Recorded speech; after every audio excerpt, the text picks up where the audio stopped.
यो कवीर दास मलाई एकदमै मन पर्नुहुन्छ। कवीर मलाई आई डोन्ट नो, उहाँलाई सुन्छु म, उहाँको जीवन पुरै स्टोरीदेखि लिएर सबै।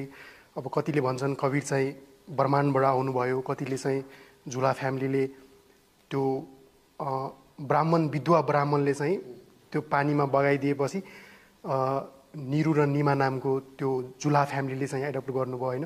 कवीरको बारेमा कुरा गरौँ स्वामीजी एकछिन, कस्तो लाग्छ कवीरको चाहिँ जुन एउटा चरित्र, जुन एउटा एटिट्युड? मैले कवीरको यहाँ मन्दिरै बनाएको छु, यहाँ हेर्नु होला है। हामी त्यहाँ आरती गर्छौँ, अहिले पनि आरती गरेर हामी आएका छौँ। ओशोले कवीरलाई पश्चिमी जगतमा चिनाउनु भयो।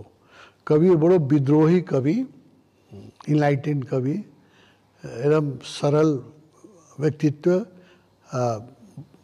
तर बडो रेभोल्युसनरी कवि हुनुहुन्थ्यो कवीर।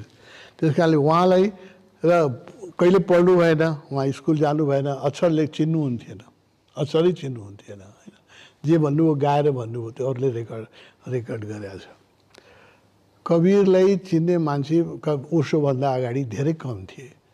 त्यो कवीर पनि तपाईँ देख्नु होला, आफै जुलाहा हुनुहुन्थ्यो, तल हुर्किएको, तल हुन त ब्राह्मणीको छोरा हुन्थ्यो, त्यो हुर्काएको मुसलमान जुलाहाले। त्यसले गरिब घरमा हुर्किएको हुनाले उहाँको जुन पढाइ लेखाइ पनि हुनुहुन्थ्यो, भाषा पनि गाउँहरूको भाषा, एकदम जो ठेट गाउँले भाषामा उहाँले सबै कविता गर्नुभएको छ।